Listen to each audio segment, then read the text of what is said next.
Nous sommes donc début janvier, tout nouveau, il faut le dire ça. Et donc j'ai le plaisir de commencer cette année avec Philippe Fabry. J'avais fait une recension de son premier livre, il y a une dizaine d'années ? Pas tout à fait, ça doit faire 8 ans. Ça doit faire 8 ans. J'étais tombé sur Surface Emmanuel qui m'avait fourni le bouquin qu'elle avait trouvé chez quelqu'un, là. Et c'était un bouquin tout à fait remarquable. Ça s'appelait Rome du libéralisme au socialisme. Tout à fait. Vous l'avez fait retirer, je vous ai fait une nouvelle... une préface. Une préface, je vous remercie. Qui me paraît... Et comme le jeune Léonard ici est un grand admirateur de Philippe Fabry... il s'assoit avec nous et c'est lui qui va poser les questions intelligentes. Enfin, il va essayer, il va faire de son mieux comme d'habitude. Donc vous le voyez à la mauvaise place. Cette fois-ci, vous voyez son profil droit. C'est ça. C'est pas le profil gauche, parce que d'habitude il est assis là et on voit ce profil gauche. Ça change peut-être tout. J'ai peut-être une tête tout à fait différente. Les gens ne me reconnaissent pas. Ne me reconnaissent pas. Et donc voilà, je suis assis, comme avait dit un garçon assez connu, quand il était assis entre ma femme et une de ses amies, je suis assis entre la beauté et l'intelligence. Il s'était fait 2 ennemis instantanément qui n'ont jamais pardonné. Donc je suis assis entre la beauté et l'intelligence. Donc on va demander à la beauté de poser la première question à l'intelligence. Allez, on y va. Écoutez, d'abord, je voudrais vous demander une question assez personnelle. C'est un Toulousain. Comment vous vous êtes rencontrés déjà, est-ce que vous vous êtes déjà rencontrés physiquement avant et comment vous êtes rencontrés quelque part intellectuellement en fait? Alors, physiquement, on s'était rencontrés lors d'un séminaire ou colloque, je crois, des professions du droit et du chiffre, on va dire, c'est-à-dire des experts comptables, experts financiers, etc. C'est ça. Où Charles Gave venait faire une intervention, et moi j'en faisais une autre. Et une intervention, moi c'était sur le désastre que représentait l'euro. Donc j'ai un disque qui est un peu rayé, mais enfin ça se vérifie de plus en plus. Voilà, c'est ça. Et je crois d'ailleurs qu'il y avait eu Jean-Claude Trichet qui était parmi les intervenants, mais que vous n'étiez pas croisés, voilà. Il n'y avait pas eu de... Oui. Il avait refusé le combat, en tout cas. Voilà. C'est un haut fonctionnaire, c'est normal. Ils ne se battent qu'entre des gens qui ont la même intelligence qu'eux. Voilà. Quant à la rencontre intellectuelle, elle était antérieure à ça, puisque moi j'avais commencé... En fait, j'ai découvert Charles Gave à l'époque essentiellement à travers les articles qu'il publiait régulièrement dans Contrepoint, au tout début, quand ça avait commencé. Ça que j'ai commencé, oui. Où moi aussi, d'ailleurs, j'ai fait mes premières armes, d'une certaine manière, écrites. Et ensuite, il y a eu Rome, et puis c'est comme ça que les liens sont un petit peu tissés. Et lui, il était professeur à la fac de droit de Toulouse. Et comme j'ai sévi à l'époque, la fac de droit et les sciences économiques étaient au même endroit. Donc je connais très bien l'endroit où il est, la petite cour intérieure, tout ça, je connais tout ça. J'étais qu'assistant, je ne vais pas grossir mes titres, mais on me le reprocherait. Mais voilà, effectivement, j'enseignais à Toulouse à ce moment-là. D'accord. Je vais rebondir sur votre dernier ouvrage, dernière réédition, en tout cas, donc en l'occurrence Rome du libéralisme au socialisme, qui donc, dans sa réédition, a été préfacée par Charles. On va parler un petit peu de cet ouvrage. Qu'est-ce que vous évoquez en fait dans cet ouvrage? De quoi parlez-vous? Alors en fait, c'est un livre dans lequel j'explique... comme beaucoup d'historiens et passionnés d'histoire et de l'Empire romain, c'est souvent par là qu'on y vient aussi, je m'étais toujours posé la vieille question de savoir pourquoi l'Empire romain s'est effondré.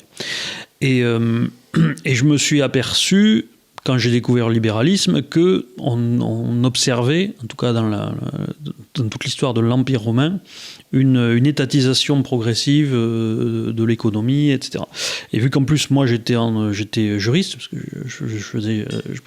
je terminais mon doctorat en droit, je suis docteur en droit, historien du droit, mais le diplôme, c'est droit. Hein.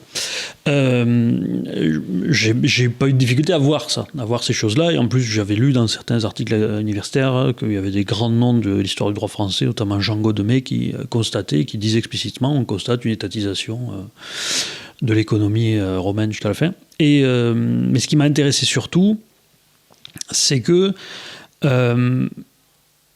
de voir l'histoire au début de l'Empire romain, en fait. Parce qu'en fait, au fond, l'histoire que l'Empire romain s'est effondré parce qu'il était trop étatisé, c'est quelque chose qui avait déjà été mentionné, évoqué par divers historiens de la Rome antique.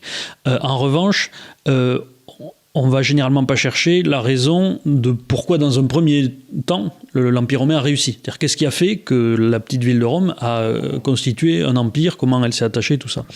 Et donc, en fait, le sujet de ce livre, c'est d'expliquer les deux, et surtout d'expliquer, en fait, la chute par le départ. C'est-à-dire d'expliquer justement que, finalement, il y avait des recettes, notamment juridiques, libérales, à l'origine du succès de Rome, et que toute l'histoire en fait de Rome, depuis le tout début jusqu'à la fin, c'est l'histoire d'une inversion progressive d'à peu près toutes les valeurs, et notamment juridiques et par-delà économique. Ce que vous dites est extrêmement intéressant, parce que ce qu'on voit très bien quand on lit votre livre, c'est quelque chose qui m'a frappé, c'est qu'on est passé dans le fond de l'état de droit au droit de l'État. C'est-à-dire que l'État de droit, c'est l'endroit où tout le monde est égal devant la loi, et puis dura de lex, c'est-à-dire que la loi est dure, mais elle est la même pour tout le monde. Et puis on voit petit à petit un glissement où le droit devient l'outil qu'utilise l'État pour renforcer ses pouvoirs. Donc c'est ce glissement qu'on constate dans nos sociétés depuis un siècle aussi. Tout à fait. Et donc c'est ça que j'explique en fait, hein, que ça a monté, ça a descendu. Je fais aussi un parallèle en expliquant qu'il se passe aussi beaucoup de choses dans nos sociétés modernes. Et c'est quelque chose que j'ai enrichi ensuite d'un article que j'avais publié dans une revue scientifique, pour le coup, parce que celui-là c'est un vrai article académique d'histoire du droit, et qui est ajouté en annexe dans la réédition du livre, sur l'évolution de l'idée même de justice à Rome pendant l'Antiquité, et où j'explique notamment, dans cet article, je montre notamment, en faisant des travaux de philologie, que parce qu'il y avait une formule romaine qui était reprise par Ulpien au IIIe siècle, qui était ius a justitia appellatum, c'est-à-dire le nom de droit, ius, vient de la justice, c'est la déesse de la justice. Bon, et ce que j'expliquais, c'est qu'en fait c'est une étymologie qui est fausse, puisque c'est justitia qui vient d'ius, de manière assez simple. Bon, alors ça peut paraître faire des jeux de mots comme ça, mais en réalité ça a un sens extrêmement profond, parce que ça veut dire que justitia, à la base, ça ne désigne pas une notion morale, qui est une espèce de but à atteindre, ça dénonce un état juridique. C'est l'état dans lequel le ius, le droit, est respecté. C'est-à-dire que la justice, en fait, c'est l'état de droit. C'est le mot justitia, c'est en fait le mot latin à la base pour dire état de droit, mais qui a fini par signifier une notion morale, notamment, je ne vais pas faire le détail, mais en s'hybridant avec la notion grecque de équivalente, et qui a fini par devenir un équivalent à la fin de l'Empire romain, plutôt de justice, et même de justice sociale.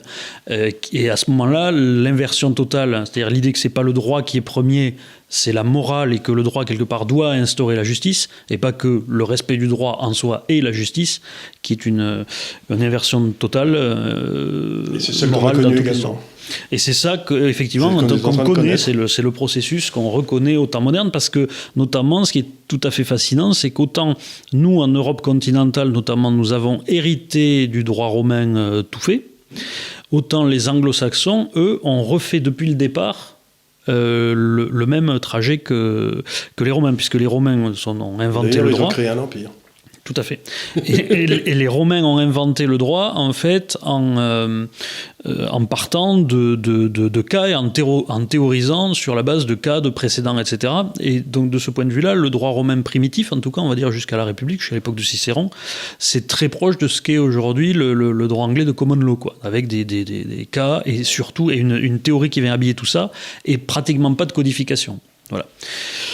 Et donc, ce livre, je l'ai fait à l'époque, et en particulier, j'avais fait attention à quelque chose, parce que j'ai dû batailler beaucoup là-dessus, c'est bien définir les termes au début, parce que socialisme est un mot qui a beaucoup évolué, qui désigne un tas de choses depuis le 19e siècle, et moi, dès le début de ce livre, j'explique bien que je reprends les définitions d'Hayek, qui me paraissent les plus intéressantes pour le sujet que je veux traiter, en particulier parce que l'intérêt d'Hayek, c'est que il ne traite pas des intentions, des buts, des visées idéologiques, il traite en gros de la pratique du pouvoir. Et donc, en étudiant, en caractérisant le libéralisme et le socialisme comme, on va dire, les deux extrémités d'un spectre de pratique du pouvoir, d'organisation par l'État, ça rend le modèle très donc, explicatif. Si je vous comprends bien, le libéralisme, c'est le droit intangible, en quelque sorte, et le socialisme, c'est le droit flexible. Oui, il y a tout à fait quelque chose. La force injuste de la loi, disait Mitterrand. La force injuste de la loi. Et alors justement, il y a quelque chose de très important, ça me permet de rebondir sur l'actualité, parce que c'est un sujet qui me tient à cœur. C'est que bien souvent aujourd'hui, on entend parler d'état de droit. Qui est une idée en fait qui est également beaucoup dévoyée, parce que vous et moi, en tant que libéraux, quand on entend état de droit, on entend rule of law. On entend règne de la loi anglo-saxon. Le gros problème, c'est qu'en réalité, en français, on utilise le même terme, état de droit, donc pour traduire le rule of law anglo-saxon et pour traduire Rechtsstaat allemand. Or, le Rechtsstaat allemand, ça ne désigne pas du tout la même chose.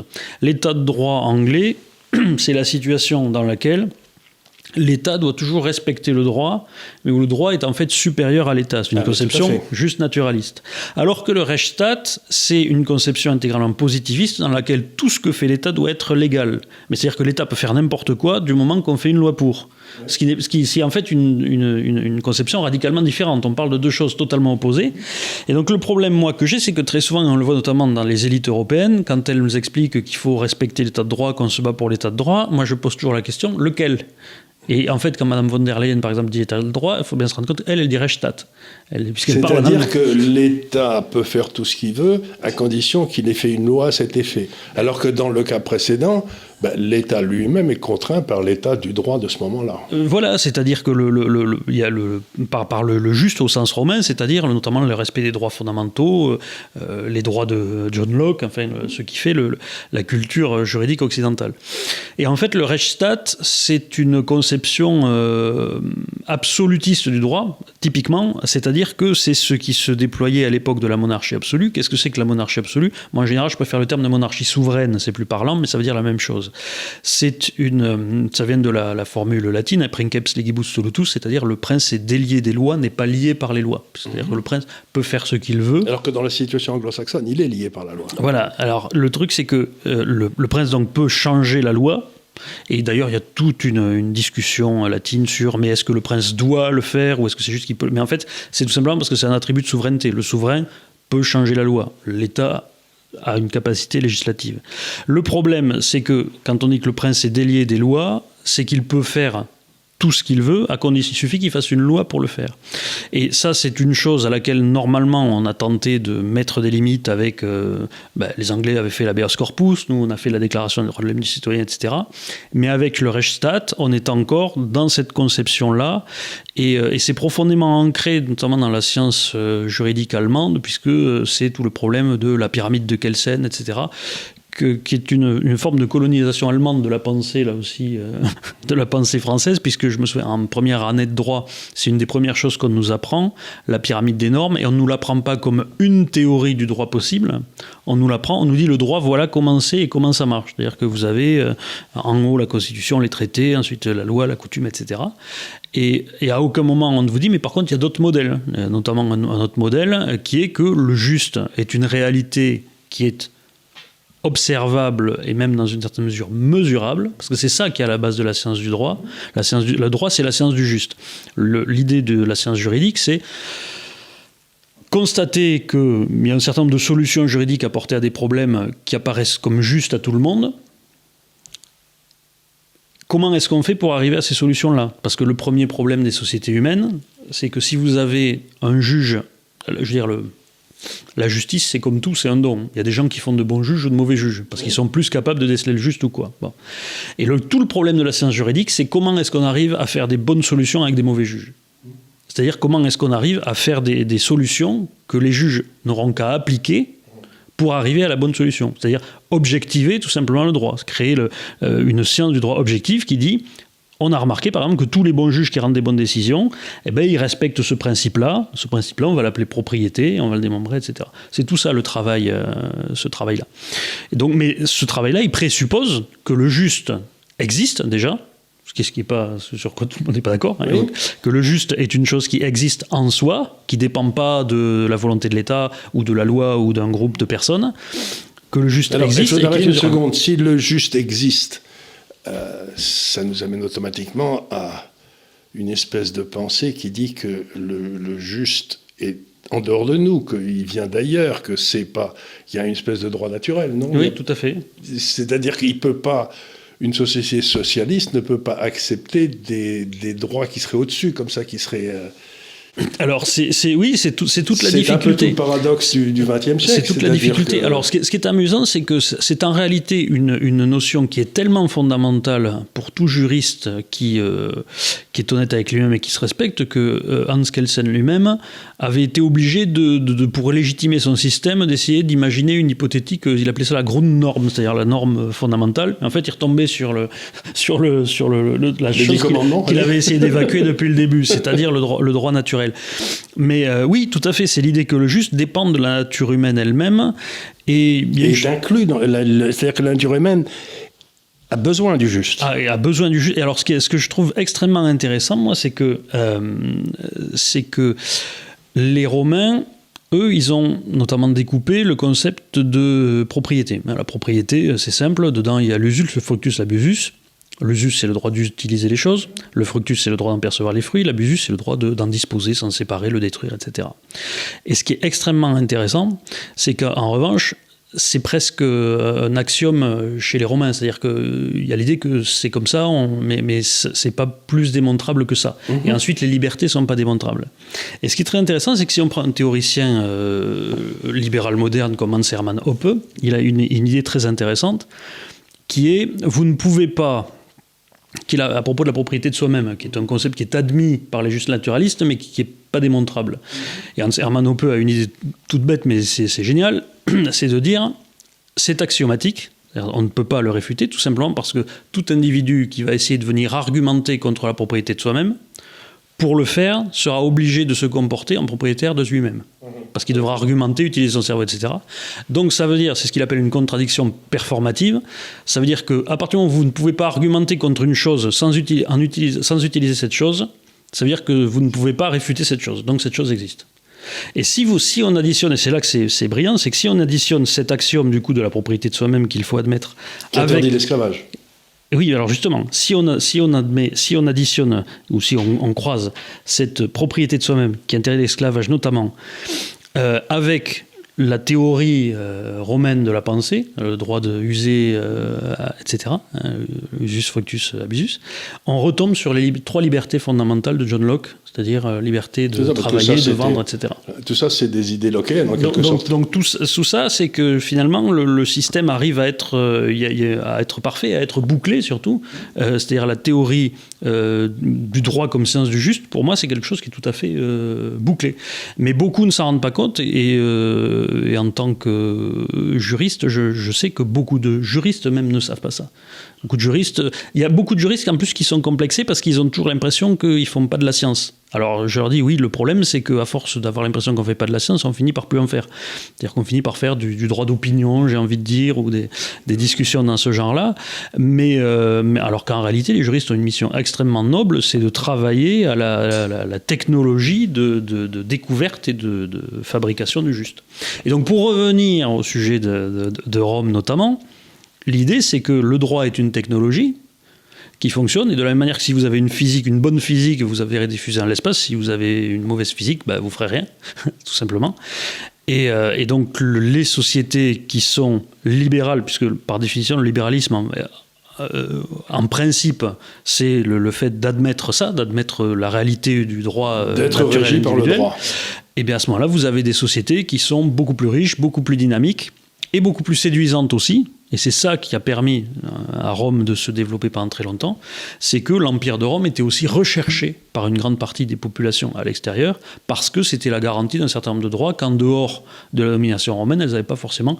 De la même manière qu'aujourd'hui, en tout cas dans la deuxième moitié du XXe siècle, dans une certaine mesure, beaucoup de pays préféraient être des États clients des États-Unis plutôt que de l'URSS, parce que vous aviez, il y avait tout un package de droits, de démocratie, etc., qui était plus garanti que ça. Alors, vous avez dit quelque chose d'intéressant. Donc, il y a une espèce de compilation du droit anglo-saxonne, mettons anglaise qui est passée aux États-Unis, puis française, et puis allemande, qui ne sont pas les mêmes. Il y a 3. Alors, comment réussit-on à faire un système européen qui fonctionne s'il y a 3 conceptions du droit? C'est pas possible. Alors je pense parce que c'est votre dernier livre, non Oui, tout à fait. Est-ce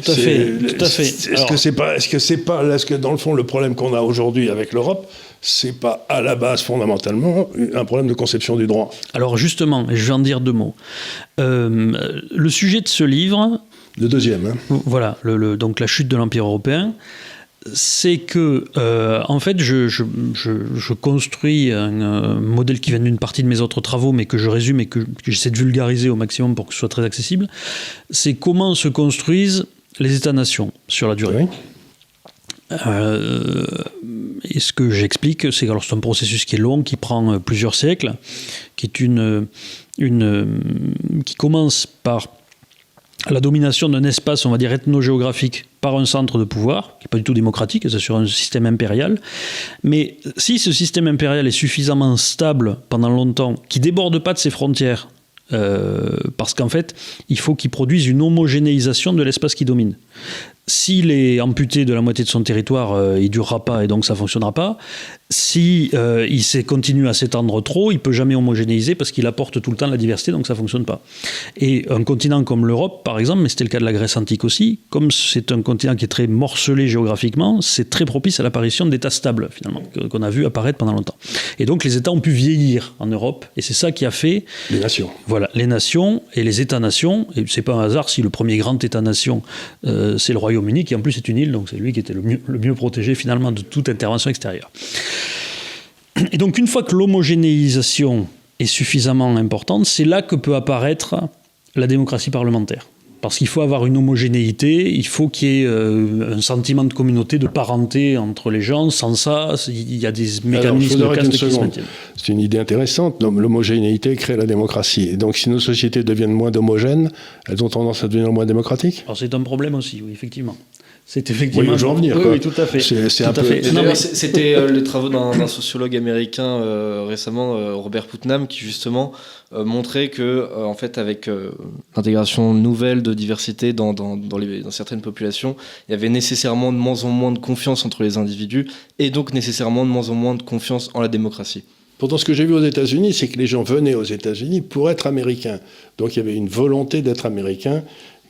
J'avais un ami latino-américain qui m'avait expliqué que la grande différence entre l'Amérique du Sud et l'Amérique du Nord, c'est que les gens venaient d'Europe en Amérique du Nord et s'y installaient et ils faisaient leur famille, ils faisaient leur futur. Enfin, ils imaginaient leur futur. Alors que les latino-américains, tous les types arrivaient d'Espagne ou d'Europe et dès qu'ils avaient fortune, ils retournaient en Espagne ou en Europe. Il n'y avait pas ce désir d'être péruvien ou d'être... Et donc, là aussi, il doit y avoir une question de désir. Est-ce que même une société aussi peu homogène que les États-Unis a réussi... relativement homogène, enfin, je sais pas. En fait, c'est encore un autre cas. En fait, parce qu'il y a 2 types de construction nationale, moi, dont je parle. Il y a la construction sur le temps long, qui est celle que je viens de décrire, sur laquelle je vais revenir. Et il y en a une autre que j'évacue parce que c'est pas le cas de l'Europe. C'est celle des États qui font ce que j'appelle des révolutions indépendantistes. C'est le cas des États-Unis, qui ont fait ça au XVIIIe siècle en se détachant du Royaume-Uni. C'était le cas des Provinces-Unies au XVIe siècle. C'était le cas aussi de Rome au départ, vis-à-vis des Étrusques, ils ont fait la même chose. Et donc ce sont des contrées qui peuvent, en tout cas pendant un moment, créer leur identité justement sur le fait d'être essentiellement indépendantes. Et je pense qu'en grande partie, je pense que les États-Unis avaient beaucoup moins de problèmes avec l'immigration tant qu'ils n'avaient pas une identité suffisamment forte, justement. Ou leur identité, c'était d'être en construction.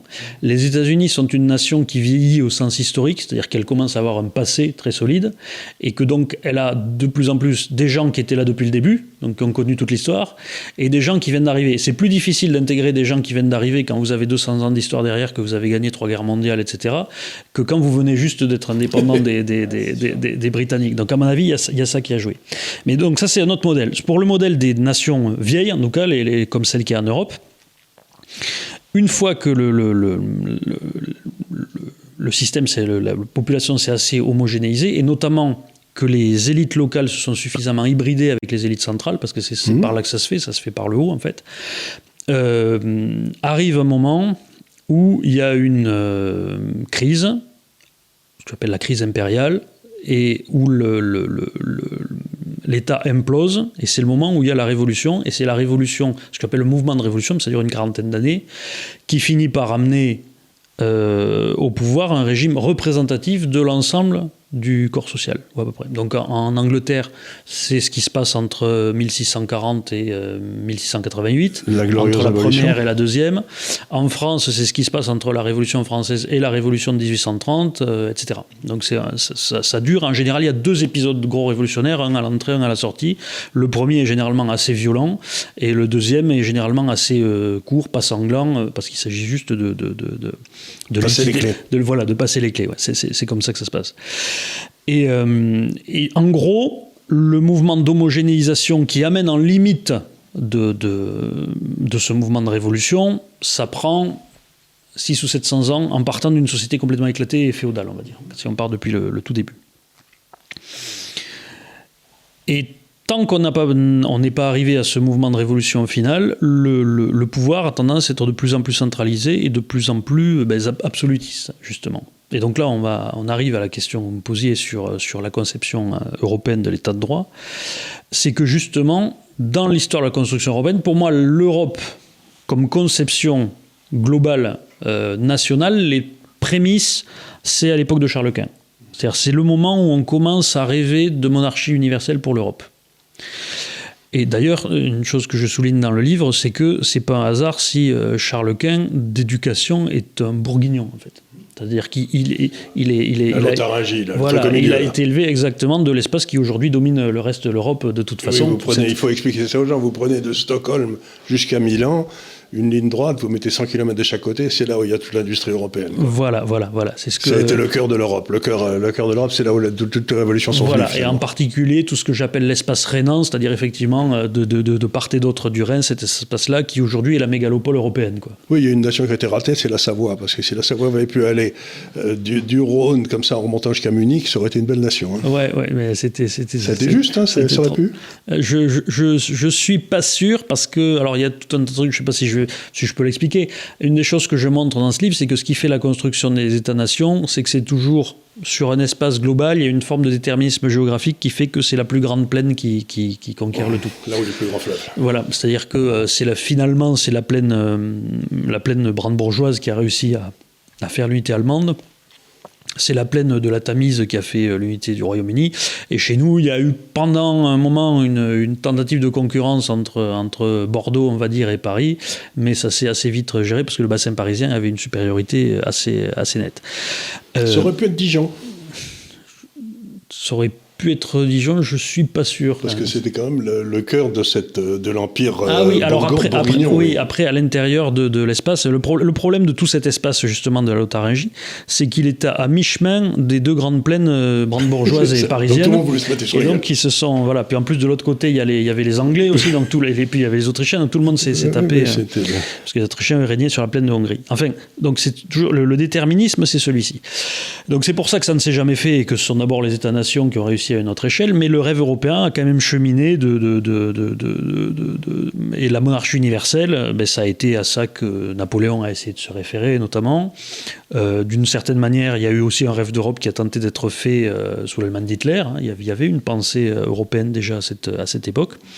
Et finalement, ça s'est fait un petit peu plus tardivement, justement, à partir des années 50.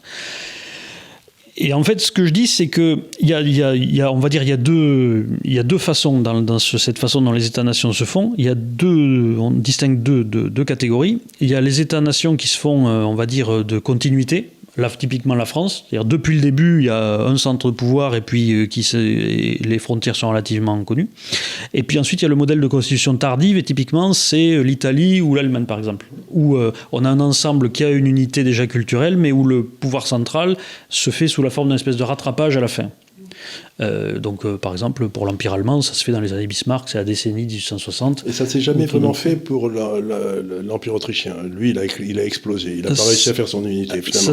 Non, ça ne s'est pas fait. Alors, ça aurait pu se faire, parce qu'en fait, d'une certaine manière, ça s'est fait. Le truc, c'est qu'il y avait 2 centres en concurrence pour la domination de l'espace allemand. C'est la Prusse. Et c'était, parce qu'elle régnait sur la grande plaine du brandebourgeois, et l'Autriche, mais c'est parce que l'Autriche tenait la plaine hongroise.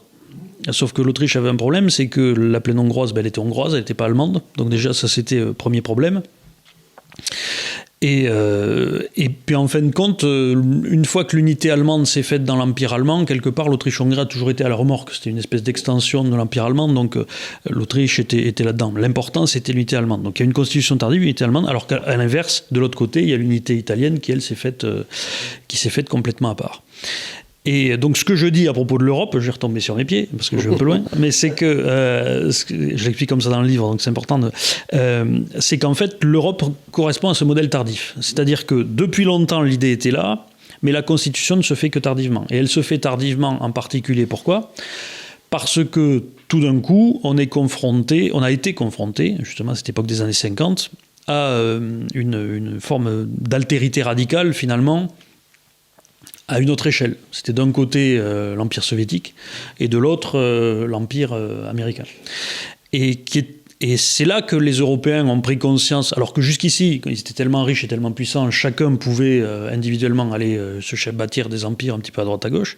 Mais à partir du moment où on a été pris comme ça dans une espèce de corsetage entre deux très grandes puissances, ça a poussé les Européens à constater ensemble qu'ils n'étaient pas équivalents de cette espèce de civilisation soviéto-asiatique, mais que le capitalisme, la société capitaliste anglo-saxonne leur était également étrangère. Et donc, il y avait une espèce de troisième voie européenne à trouver. Donc, c'est là que cette unité a pu se faire.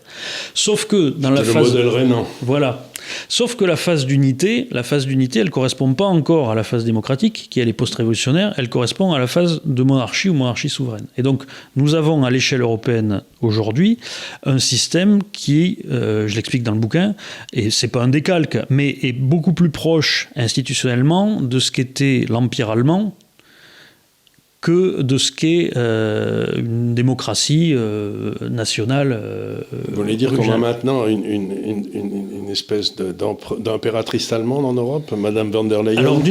Alors, si on regarde du point de vue purement institutionnel, en réalité, la place du Kaiser est plutôt occupée par le collège du Conseil européen, puisque c'est lui qui nomme la présidente de la commission, etc.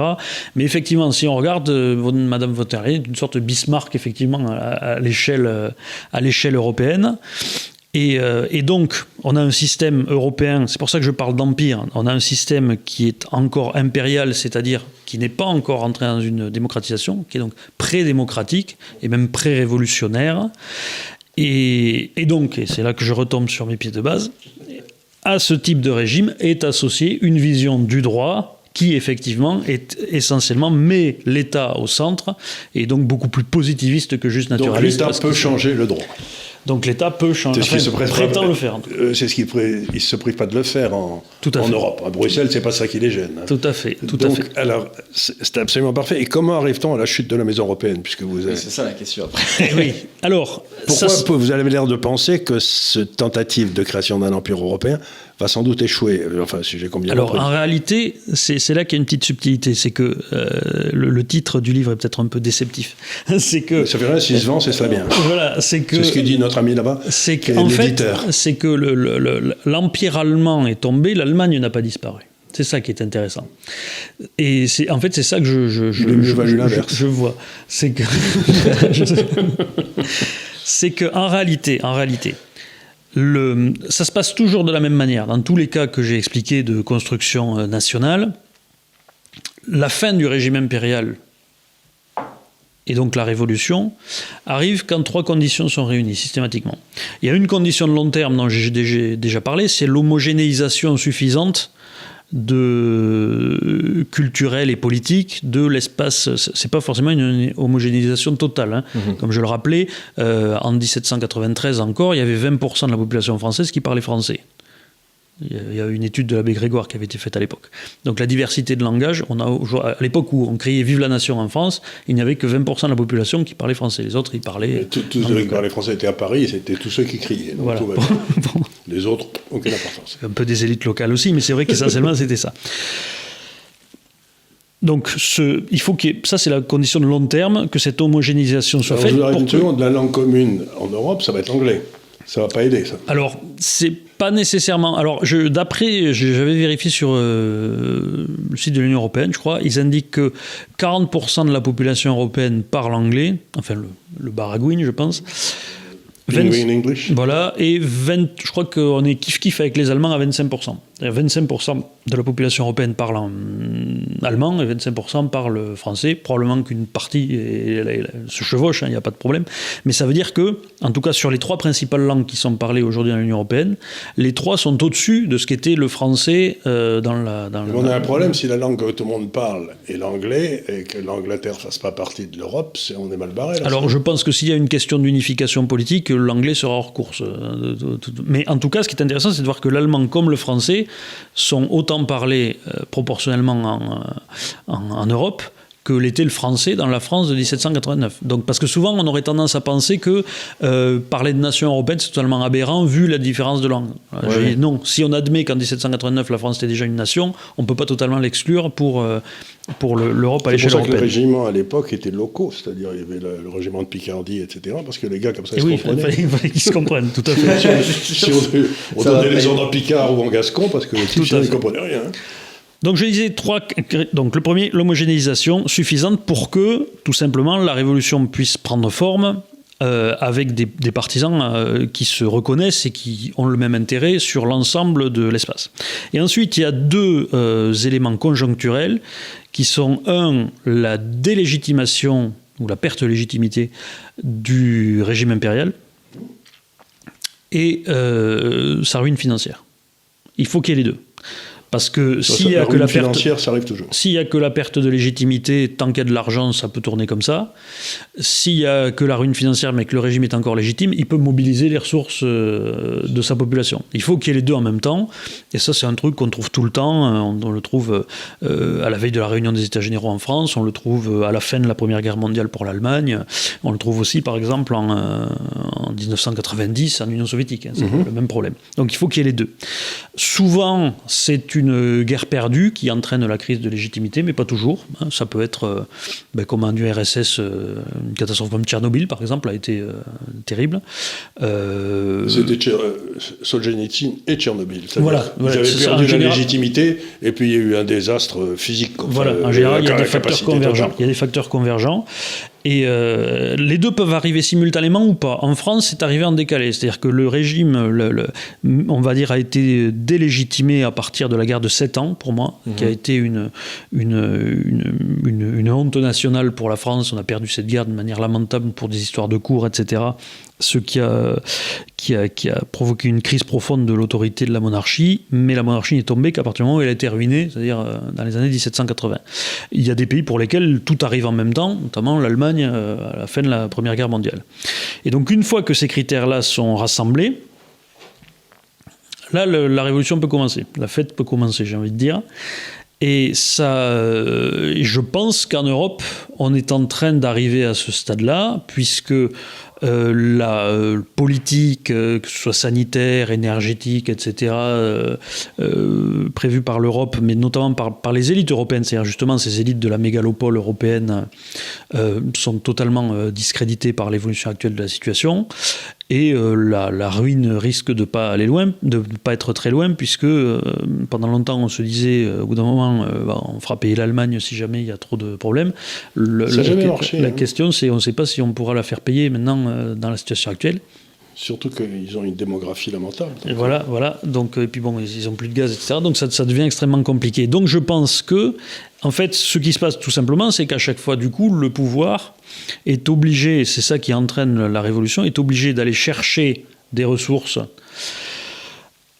Alors il va essayer de le faire en les exigeant de la population, notamment par son seul organe représentatif en général, donc que ce soit les États généraux. Pour la fin de l'Empire allemand, ça a été le fait de consentir enfin un droit de censure du gouvernement au Parlement, au Reichstag, qui n'avait pas jusqu'en 1918. Chez nous, ça serait par exemple le Parlement européen qui pourrait enfin obtenir un véritable droit de censure de la Commission, quelque chose comme ça. Ou simplement le droit à son ordre du jour. Oui, aussi. Par exemple, ce serait pas plus mal. Voilà. Et en fait, ce qui caractérise le mouvement de révolution, c'est que tout simplement, vous avez c'est ce que j'appelle les élites inférieures. C'est-à-dire, c'est la part de la population éduquée économiquement, installée, etc., qui profite relativement du régime, mais qui n'est pas aux commandes. et qui accorde son crédit et son soutien aux élites tant que le système fonctionne. Et le jour où elle s'aperçoit que ça ne fonctionne plus, elle décide de prendre les manettes elle-même. Et c'est ça qui fait les révolutions. Souvent, souvent on me dit, oui, mais comment est-ce que vous pouvez voir venir une révolution? Les gens sont calmes, etc. Je dis toujours, c'est pas les gens qui commencent les révolutions. La révolution, elle commence jamais dans la rue. Les révolutions commencent quand vous avez cette élite inférieure qui laisse tomber les élites supérieures. À la fin de l'Ancien Régime, c'est toute la bourgeoisie qui, pendant des siècles, avait essayé de s'assimiler à la noblesse. Du jour au lendemain, elle s'est mise à la guillotiner. C'est ça qui se passe à la Révolution française. C'est que tout simplement... On pourrait faire nous-mêmes, ce serait une bonne idée de nouveau. Oui, ce serait peut-être guillotiner quelques inspecteurs des finances. Il va se passer des choses comme ça, ou les envoyer en exil. Oui, le Kaiser Guillaume II n'est pas passé sur l'échafaud, mais il a été... il était exilé, donc il n'est pas impossible qu'il y ait une partie des élites européennes qui, je ne sais pas, s'exile effectivement aux États-Unis ou ailleurs dans le cadre de la crise, et je pense que c'est ça qui va arriver. Et à ce moment-là, vous avez un changement des élites dirigeantes, et c'est ça qui fait véritablement Mais est-ce qu'elle peut se faire au niveau européen, ou est-ce qu'elle se fera au niveau des pays qui retrouveront une certaine autonomie? Alors, moi, je pense qu'elle va se faire au niveau européen parce que alors je dresse le diagnostic dans le livre, je donne quelques exemples. Pour moi, l'homogénéisation culturelle et politique du continent est désormais suffisante, et désormais la plupart des problématiques se posent à l'échelle européenne. Les gens, il n'y a plus de séparatisme anti-européen en fait. La plupart des gens qui sont hostiles à l'Union européenne ne veulent plus en sortir. C'est plus tellement, les grands partis ne demandent plus ça. En revanche, il y a une volonté de renégocier le compromis à l'intérieur de l'Union européenne, notamment pour que ce que j'appelle l'Europe périphérique soit beaucoup plus présente. Parce qu'actuellement, on a un système dans lequel justement cette mégalopole, cet espace rhénan, cette nouvelle Lotharingie, domine le reste du continent européen. Et vous avez d'un côté les pays du Sud, notamment latins, et de l'autre les pays du groupe de Visegrad, qui sont un petit peu écartés de cette... Visegrad, c'est on refait l'Autriche-Hongrie. Oui, il y a un côté comme ça, oui, mais sans l'Autriche, ce qui est peut-être mieux. Non, mais ce qui est important, c'est que pour moi, un des basculements qu'il y aura et qui conduira à ce phénomène-là, c'est en France que ça se passera. Je pense que ça commencera en France. Je pense que la France aura un petit peu le rôle ce qu'a été le rôle de la Bavière dans la Révolution allemande. La Bavière, en fait, a commencé la Révolution 2 jours avant le départ du Kaiser. Le roi Louis de Bavière a dû s'exiler 2 jours avant que le Kaiser abdique, parce que ça a été lui le premier à être chassé. Et le fait est que la Bavière était l'état de cet ensemble qui était l'Empire allemand, qui, malgré tout, avait toujours eu l'identité propre la plus affirmée. C'est encore le cas, d'ailleurs. Et c'est encore le cas. Et je pense que c'est le rôle qu'a la France dans l'Union européenne. Et je pense qu'un changement d'élite à l'intérieur de la France de ce type-là, assez brutal, permettrait de faire ce qui est pour moi un changement essentiel de direction à la tête de la France, c'est que nous avons des élites qui n'ont pas compris que depuis les années 90, la France ne fait plus partie de la direction européenne, mais qui continuent de faire comme c'était le cas, et même qui en rajoutent dans le zèle d'imitation de l'Allemagne pour tenter de rester dans ce système-là, alors que de plus en plus la place évidente de la France, ce serait de prendre la tête justement de la fronde de l'Europe périphérique, avec la Pologne, avec les pays d'Europe du Sud, pour dire à l'Allemagne, pas pour dire à l'Allemagne, bon maintenant vous allez payer, il ne s'agit pas de renverser le rapport de domination, mais pour faire un nouveau compromis, justement, ce qui est celui des compromis révolutionnaires. On va voir le roi, on dit bon, d'accord, vous restez sur le trône, par contre il va y avoir un recadrage. On va voir, c'est l'Assemblée qui va reprendre des pouvoirs, etc. Et à mon avis, c'est ça qui doit, et c'est ça qui va se passer.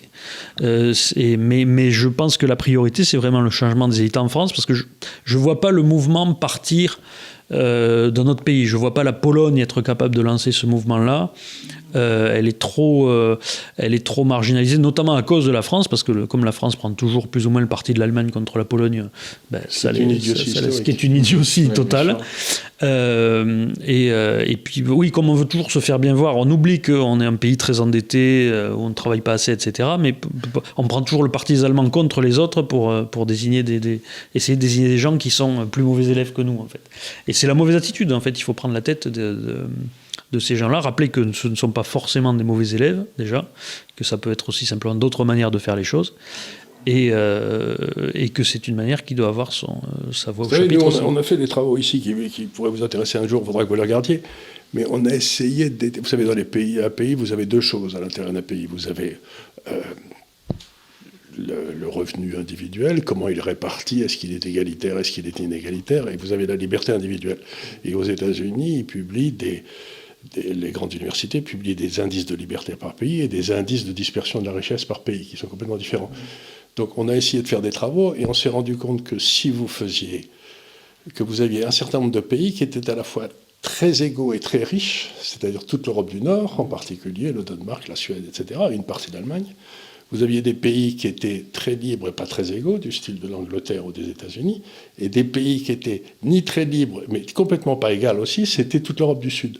Donc le vrai problème, c'est que ça correspond à vos trois notions du droit, c'est que vous avez dans le fond les trois droits que vous retrouvez comme ça, et vous les trouvez dans les statistiques, et vous pouvez très facilement faire un empire de chacune de ces zones, mais je ne vois pas comment vous pouvez faire un empire en mettant deux zones complètement différentes. Donc je vois très bien qu'on pourrait avoir un empire scandinave, comme dans le bon vieux temps, un empire allemand, un empire catholique, mais je ne vois pas comment vous pouvez coller les trois ensemble. Alors ça, c'est une possibilité. Je ne peux pas être tout à fait affirmatif quant au fait que l'Union européenne resterait totalement unie en un seul bloc. Il peut y avoir effectivement plusieurs pôles de ce type-là.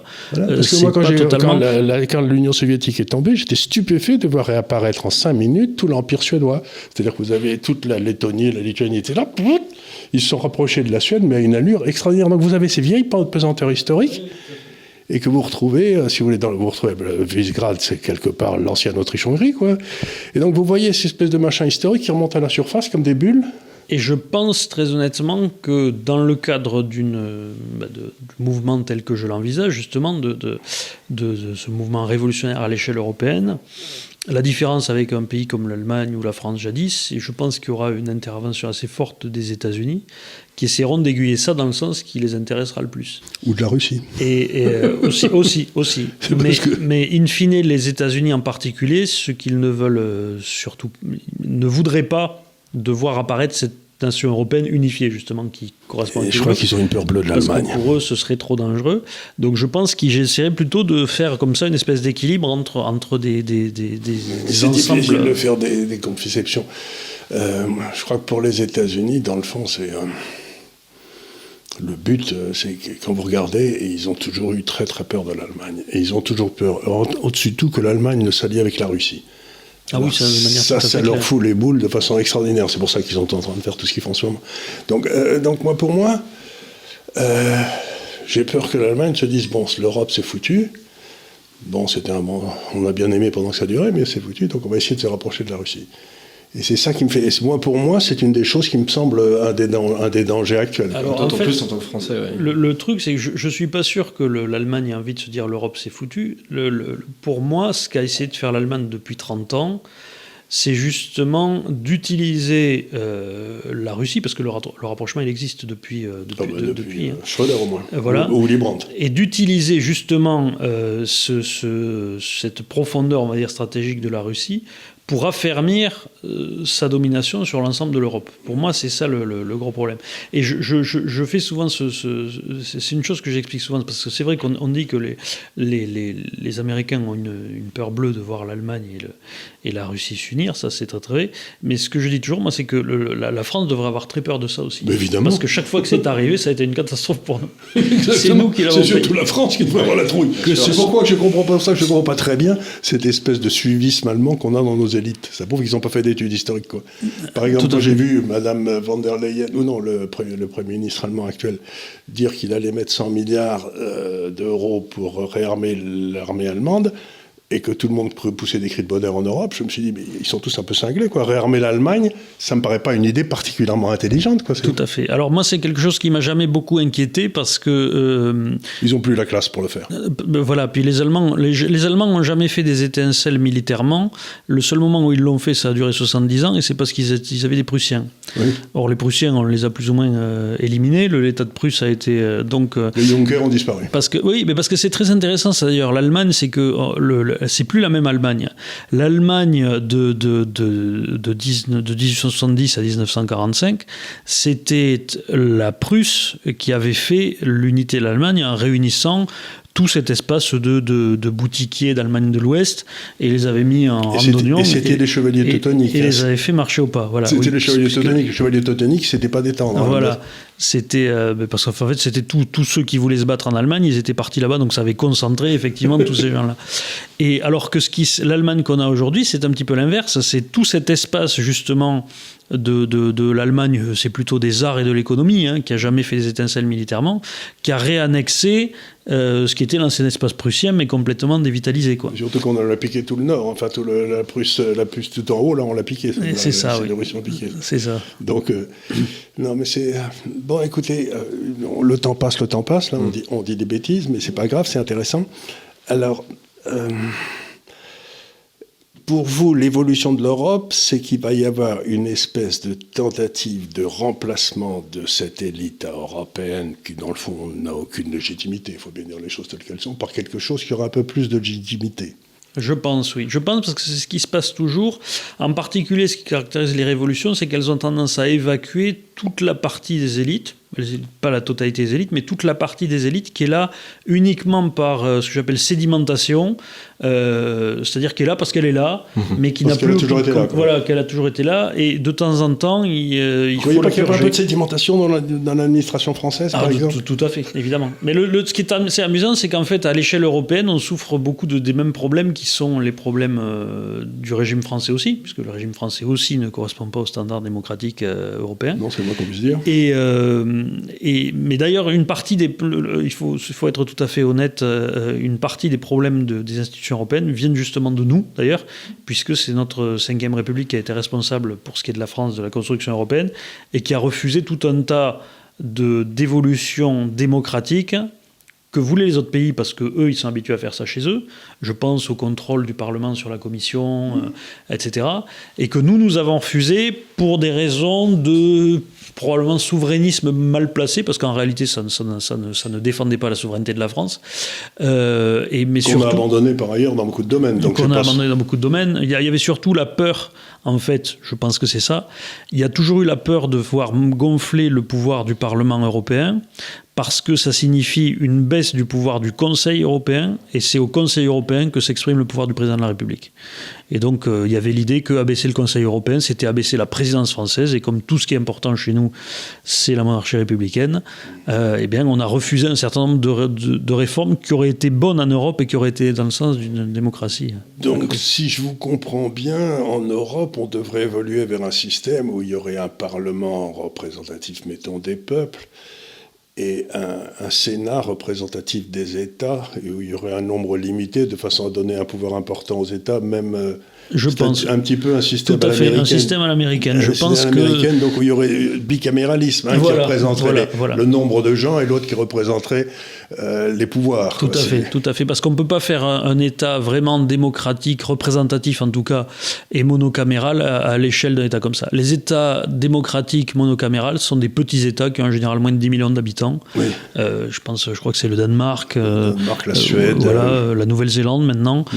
Mais pour un ensemble de la taille de l'Europe, il faut un Sénat capable de représenter la diversité des territoires, de pondérer la démographie par la géographie. Pour moi, c'est essentiel. C'est ça. Alors, c'est une analyse intéressante. Je voudrais savoir, parce que nous, on en a beaucoup parlé lors de cette dernière année, je voudrais connaître un petit peu vos analyses, à la lumière justement de cette analyse-là sur la chute de l'Empire européen, sur les derniers épisodes électoraux en Europe. Donc notamment, je pense notamment à 3 exemples que sont l'Italie, la Suède et la France. Comment est-ce que vous les analysez justement à la lumière de... Est-ce que c'est le début de la révolte ?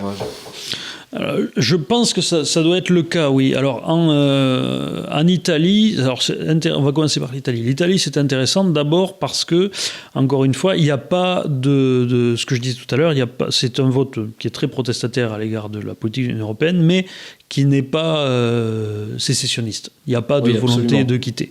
Donc c'est toujours de rester dedans, mais de renégocier le compromis européen plus à l'avantage de la nation considérée. Donc ça, c'est un élément intéressant. Pour ce qui est de la Suède, je connais moins, mais je sais que ce qui s'est passé en Suède, et ce qui se rattache aussi à la France, c'est la poussée de la droite. Alors, j'aime toujours parler d'extrême droite parce que c'est pas de la droite extrême en grande partie, mais de la droite dure, on va dire. Qui a une position par rapport à un certain nombre de sujets, en particulier la question de l'immigration, qui est effectivement assez commune. Et en particulier, ce qui est intéressant en Suède, c'est que dans les dernières années, pendant longtemps, on a vu une chose qui était assez similaire à ce qu'il y avait en Allemagne, c'est-à-dire une coalition vraiment des centristes qui visait à écarter du pouvoir cette droite dure. Et on voit maintenant que cette droite a des résultats électoraux suffisamment significatifs pour qu'on ne puisse plus la tenir hors du jeu. Bon. Sauf en France, où on la tient encore hors du jeu pour d'autres raisons. Mais la France, pour moi, c'est quelque chose de vraiment très très intéressant ce qui s'est passé en France la dernière fois. Et ça illustre ce que j'appelle l'intelligence du peuple. C'est-à-dire que souvent, nos technocrates, quand ils traitent de la démocratie, c'est pour ça qu'ils ne comprennent pas la démocratie. Les technocrates ne comprennent pas qu'il y a eu une intelligence collective du peuple. Et donc, ils regardent tout sous forme d'agrégats. Et donc, ils disent que les gens votent pour eux, pour leurs intérêts, etc. Et ce que je trouve extrêmement intéressant, c'est que nous avons un pays qui a un déficit de démocratie, en particulier de démocratie parlementaire. Nous avons une élection législative, où on en a marre d'une présidence qui a été plus absolue que jamais pendant le dernier mandat. Et cette élection législative amène, ça a été reconnu par tous les commentateurs, amène une composition de l'Assemblée nationale qui est très proche de ce qu'aurait été un scrutin proportionnel intégral. Oui. Le Front National aurait eu plus de députés, mais disons que sur le découpage, c'est-à-dire l'impossibilité... Un tiers. Voilà, l'impossibilité d'avoir une majorité claire. Et ce qui est particulièrement fascinant, c'est que quand on a interrogé les Français à la suite de cette élection, ils étaient très contents. Oui, pour une fois, oui. Ils étaient très contents parce que c'est ce qu'ils voulaient. Et je trouve ça absolument extraordinaire parce que on ne peut pas voter pour une assemblée comme ça. Non. Tout individu qui vote, il vote pour son parti. C'est le résultat auquel on arrive. Mais on arrive à ce résultat et les gens sont contents du résultat. Ça veut dire que les gens, collectivement, les gens savent ce dont ils ont besoin. Et là, les gens ont compris qu'il y avait un problème de démocratie, de représentativité. De la même manière que c'était le cas à l'époque des Gilets jaunes, moi je reste très convaincu de ça, où j'explique toujours qu'en fait, il s'est passé ça, c'est pas un hasard. Alors, il fallait pas aller le demander aux Gilets jaunes. Le Gilet jaune n'aurait généralement pas su l'exprimer comme ça probablement, mais ça montre l'intelligence collective que il y a eu ce mouvement-là, juste après la tentative ratée par Emmanuel Macron à l'été 2018 de réformer le Sénat dans le sens d'une baisse de la représentativité du Sénat. Justement, de priver, en fait, il s'agissait de priver cette France périphérique de sa représentativité démocratique. Et cette France périphérique s'est levée et est allée expliquer à Paris que ça ne devait pas se passer comme ça. Et ensuite a demandé le RIC. Alors, c'était pas ça, les personnes allaient expliquer, on se bat pour le Sénat, évidemment. Mais ça, c'est pas important. Ce qui est important, c'est l'intelligence du peuple. Et donc, il y a vraiment une intelligence comme ça. C'est amusant parce que vous dites, dans le fond, ce que je constate en Suisse toute la journée, bon, peut-être ils ne sont pas très malins individuellement, et encore ça reste à prouver, mais en attendant, quand vous demandez son avis au peuple, en général, il fait rarement des boulettes. Tout à fait. C'est tout à fait extraordinaire, je le vois en Suisse, ils votent et on dit est-ce qu'on va mettre un minaret ? Non, pas de minaret, mais par contre, est-ce que vous êtes d'accord pour la vaccination ? Oui, pourquoi pas ? Donc le peuple est tout sauf bête, et on ne lui demande jamais son avis, ça m'agace. Mais en fait, justement, le truc c'est qu'il y a eu à l'échelle c'est au-delà de l'échelle européenne, c'est à l'échelle de la civilisation occidentale, il y a un gros problème qui est le fait que les élites ne croient plus à l'intelligence du peuple. Mais ils ne croient plus à la démocratie. Mais c'est parce qu'ils ne croient plus à l'intelligence du peuple qu'ils ne croient plus à la démocratie. La démocratie, ils pensent que voilà, c'est toute la bataille qu'il y a à l'heure actuelle, c'est dans le fond comment relégitimer le pouvoir politique qui a abandonné sa légitimité démocratique pour s'abriter derrière une légitimité technocratique. Mais les gens ne veulent pas. Et c'est la même chose d'ailleurs que ce soit pour les technocrates parisiens ou pour pour les technocrates bruxellois, en fait. Ou les technocrates américains, ou les technocrates anglais, c'est partout pareil. C'est les mêmes difficultés qui se posent. Et ce qui est terrible, et moi je m'inquiète beaucoup de ça, c'est que la démocratie, justement, s'est développée, et pour le coup, la démocratie au sens large, c'est-à-dire au-delà du parlementarisme. Normalement, le parlementarisme n'est que l'antichambre restreinte de la démocratie qui met plus de temps à s'installer avec le suffrage universel, etc. En Angleterre, il a fallu 150 ans pour avoir un suffrage universel.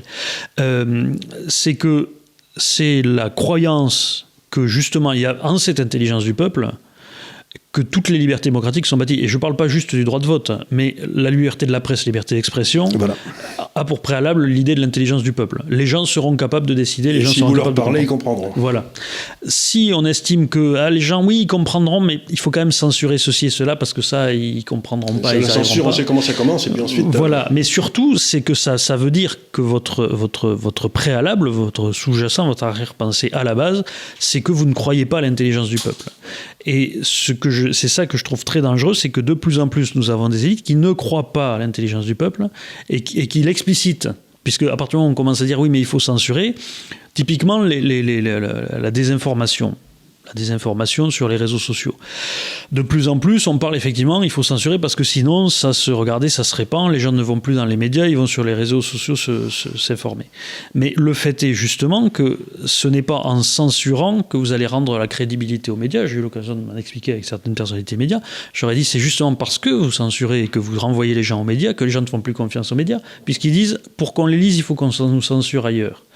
Donc, c'est pas comme ça que ça fonctionne. Il faut d'abord faire confiance aux gens, Et la presse était... Vous pouviez dire dans la presse des années 1920-1930 des choses bien plus violentes que ce que vous pouvez dire encore aujourd'hui, même sur les réseaux sociaux. Exactement. Mais pour accepter ça, et pas pour dire, oh là là, il va falloir censurer, oui, on va contrôler... Alors, votre phase révolutionnaire dont vous parlez, est-ce qu'elle passe par un retour du peuple au premier plan, ou est-ce qu'il y a une nouvelle élite qui monte et qui change la donne? Parce que pour moi, c'est essentiel. Si c'est une nouvelle élite, je ne veux pas en entendre parler. Si c'est le peuple qui revient au premier plan, ça m'intéresse. Vous voyez ce que je veux dire? Alors, de toute façon, c'est toujours une élite qui dirige. La question, c'est de savoir, est-ce que cette élite représente au moins suffisamment le peuple en son ensemble, ou est-ce qu'elle ne le représente pas? C'est ça la grande question. Et je pense que si on reprend les grands épisodes révolutionnaires du passé, ce qui s'est passé justement, c'est que une élite déconnectée du peuple a été remplacée par une élite qui avait ses intérêts propres, la question ne se pose pas, mais dont les intérêts étaient plus proches et plus apte à défendre aussi ceux du peuple. Ce que vous êtes en train de dire, c'est que la différence entre une noblesse et une aristocratie, c'est que la noblesse est fermée, l'aristocratie est ouverte. Donc il faut qu'on passe d'une noblesse à une aristocratie. Voilà, d'une certaine manière, c'est ça qu'il faut faire. Et je pense que c'est ce qui va se passer. Je pense qu'il y a une grande partie de l'élite européenne qui va être dégagée et remplacée par une élite qui sera, alors peut-être pas intégralement, mais en tout cas que la composition de l'élite devrait intégrer beaucoup plus d'éléments venant de l'Europe périphérique, justement, et capable de la représenter. Parce que le gros problème, c'est quand l'élite, à force de tourner en vase clos, ne représente plus la population. Ça, c'est une autre chose que j'explique aussi. J'étais venu vous en parler d'ailleurs sur le clivage politique.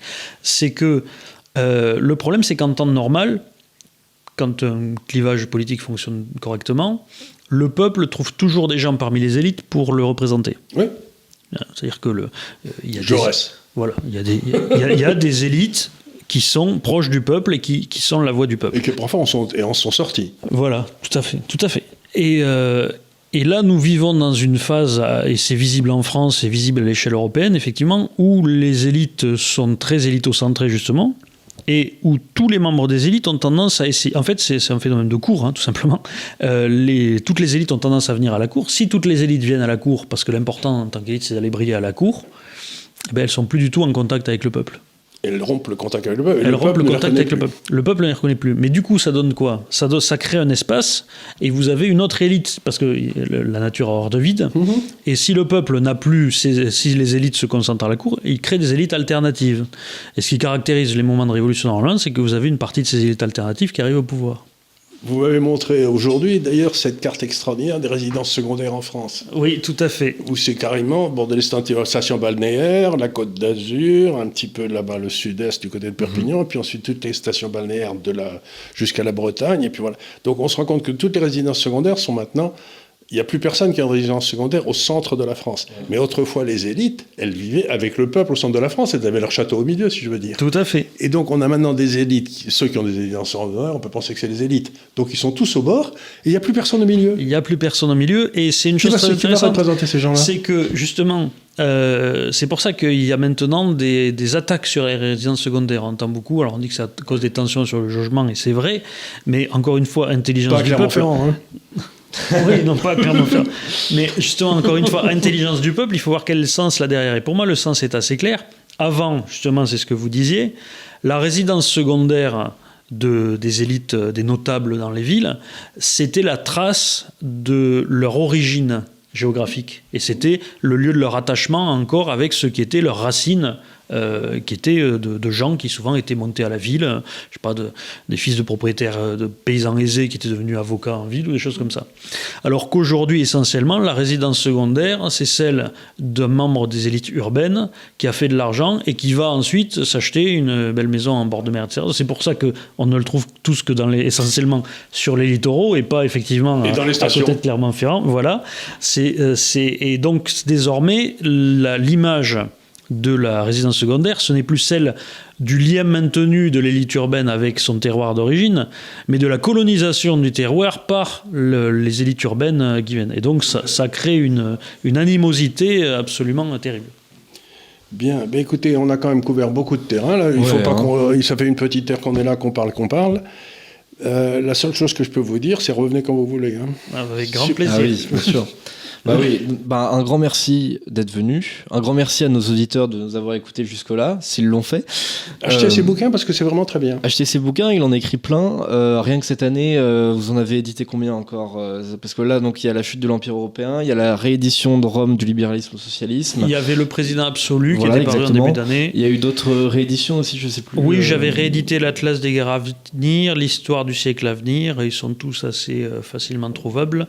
Et les gens peuvent aussi venir me retrouver sur ma chaîne YouTube où je fais plusieurs émissions par semaine. Absolument, je renvoie les gens vers votre chaîne YouTube où vous avez eu pas mal de succès pendant cette année, mais où je pense vous en méritez encore davantage lors de l'année suivante. Sur ce, je dis encore un grand merci à tous nos auditeurs. Je précise que nous sommes présents sur à peu près tous les réseaux sociaux de cette planète, sur TikTok, sur Instagram, avec le compte qui a maintenant votre nom, Charles Gave, oui, qui a c'est un grand le culte succès. de la personnalité, moi j'étais contre. Oui, mais vous n'avez pas choisi, voilà. C'est contre votre décision. C'est toujours ce que dit le tyran. Moi, je suis pour rien. Et en général, il y a toujours des gens autour du tyran qui sont prêts à couper la tête des autres pour faire plaisir au tyran. Le tyran, il n'est jamais responsable de rien, le pauvre. C'est les gens autour de lui qui sont méchants. Mais voilà, exactement. On vous manipule pour le votre prince bien. est mal conseillé. C'est ça. C'est pas le calife qui est méchant, c'est le vizir qui est méchant. Et donc sur ce, je souhaite également une très bonne année à tous nos auditeurs et je vous dis à très bientôt à l'Institut des Libertés. Merci beaucoup et merci d'être venu nous voir. Merci.